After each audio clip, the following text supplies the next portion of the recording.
지난해 수출 실적은 1년 전보다 31% 증가한 2,538억 달러다. 수출이 잘 된다는데 우린 정말 외래 장사가 안 돼요. 시중에 떠도는 부동자금은 400조로 추정된다. 자금 확보가 안 되기 때문에 투자할 자금이 없지 않습니까? 지난해 실업률 3.5%. 하지만 일이 없다니까요. 하려고 해도 일이 시작하는 거 아니에요. 양극화의 함정에 빠진 한국 경제. 돌파구는 없는가? 희망으로 가는 길은 무엇인가?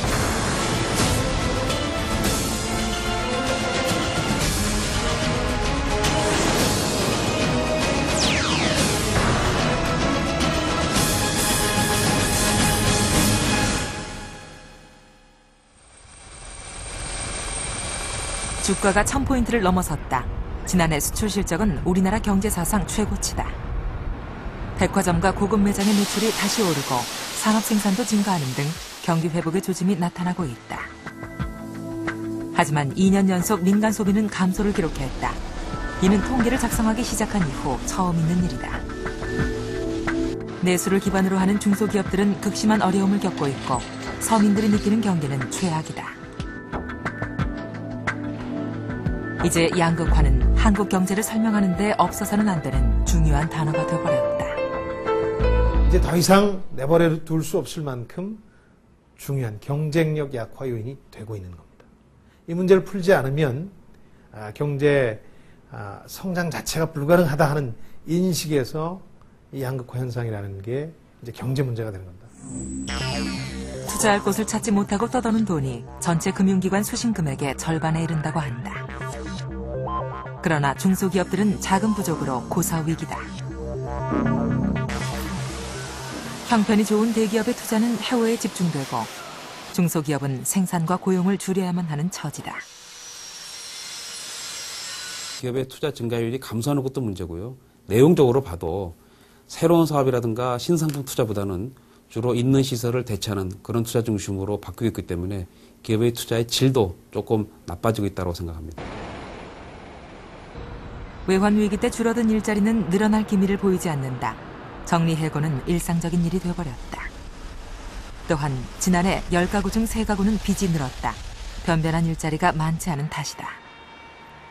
신규 취업도 어렵기는 마찬가지. 작년 청년 실업자가 39만 명에 달한다. 문제는 앞으로도 나아질 것 같지 않다는 데 있다. 앞으로 현재의 입장에서 볼 때 앞으로 이러한 추세가 크게 바뀔 일은 별로 없다라고 본다라면은 고용 문제는 향후로도 줄곧 우리를 좀 계속적으로 괴롭힐 문제가 아닐까 싶습니다. 경제 지표가 아무리 좋아져도 서민들의 호주머니 사정은 좋아지지 않는다. 가계 소비와 기업 투자는 왜 살아나지 않는 것일까?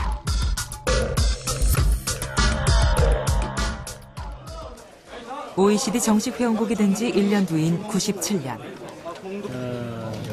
한국에 대한 IMF 지원 프로그램에 대해서 합의를 했습니다. 갑자기 찾아온 외환위기로 한국 경제는 심각한 침체에 빠졌다. 10여 개의 은행이 문을 닫았고 금융기관 종사자는 4명 중 1명이 일자리를 잃었다. 거리로 내몰린 사람들이 할 수 있는 것은 주로 생계형 창업뿐이었다. 정부는 실업대책의 일환으로 창업 지원을 내세우면서 99년 이후 총 1조 9천억 원을 지원했다. 자영업자의 수는 급격히 증가했다. 창업 강좌들이 있었으면 저도 한 번씩 몇 번씩 나가고 전국 순회도 많이 돌고 했었는데요. 약 500명에서 1000명까지 그냥 아주 오고 극장식 이런 강단에서 많이 쓰고 사람들이 벌떼같이 몰렸었죠. 정부는 막대하게 투입된 공적 자금의 회수와 기업을 살리기 위해 급격한 소비 진작 정책을 폈다. 금리는 4%대로 떨어졌고 카드 발급이 급격히 증가했다. 소비는 이제 미덕이 됐다. 그러나 무리한 소비 거품이 걷히기 시작하면서 신용불량자가 400만으로 급증했고 그 후유증으로 많은 가게가 심각한 위기에 빠지게 됐다. 또한 외환위기 때 시작된 구조조정은 이후에도 계속됐다. 지속적인 고용 불안과 급격한 내수 부양책의 후유증은 극심한 소비 부진으로 이어지면서 한국 경제의 내수는 급격하게 얼어붙었다. 구조조정이 일상적으로 진행된다라고 느끼는 것 같습니다. 구조조정이 일상적으로 진행된다라고 하는 것은 과거에 상대적으로 안정된 일자리에 있다고 생각하는 사람들까지 언제 내가 이 일자리를 모른다, 잃을지 모른다라고 느끼게 되었다라고 하는 걸 뜻하는 것이고,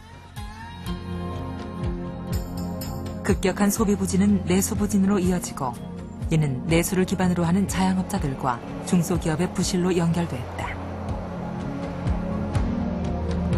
부실한 중소기업과 자영업의 위축은 다시 고용 불안으로 연결되면서 또다시 가계 소비를 위축시키는 빈곤의 악순환이 계속되고 있는 것이다.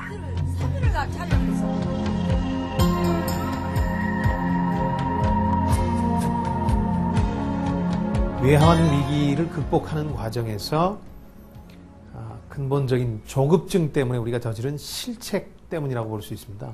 그러니까 가계가 경제 주체 가운데 가장 중요한 가계가 이제 완전히 부실화되고 합리적인 경제 활동을 못하는 수준까지 붕괴됐거든요. 정부도 부실화된 가계를 회복시키는 것의 중요성을 인식하고 있다. 서민들 생계형 영세 자영업자 등을 대상으로 해서 도덕적 해이가 일어나지 않는 범위 내에서 3월 말까지 신용불량자 해소 대책을 내놓겠습니다.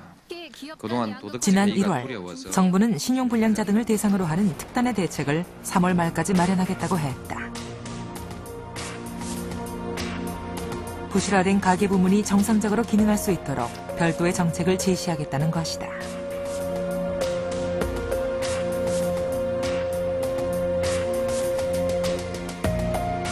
부작용도 많죠. 뭐 도덕적 해이라든가. 그럼 열심히 갚은 사람 뭐가 되는 거냐? 나도 앞으로 안 갚으면은 안 갚아야 되겠다. 그럼 누군가는 날 해결해 줄 거다. 이렇게 되면은 나중에 금융 시스템의 안정성 문제가 크게 대두가 됩니다. 그래서 이렇게 풀기보다는 뭐 불가피한 면도 많았습니다만 결국은 일자리 창출, 소득 증대 쪽으로 푸는 게 제일 정석입니다.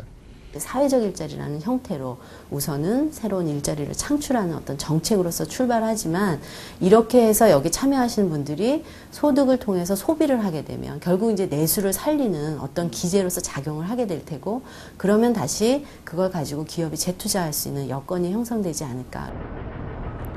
하지만 인위적인 지원은 일시적인 미봉책일 뿐 근본적인 대책이 되지 못한다는 것이 재계나 노동계 모두의 공통적인 인식이다. 양측 모두 동의하는 것은 지속 가능한 양질의 일자리를 만드는 것이다.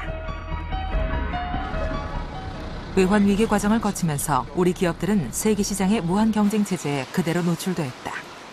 구조조정으로 국제 경쟁력을 확보한 대기업들은 호황을 누리는 반면 미처 준비하지 못한 중소기업들은 심각한 위기에 처해 있다.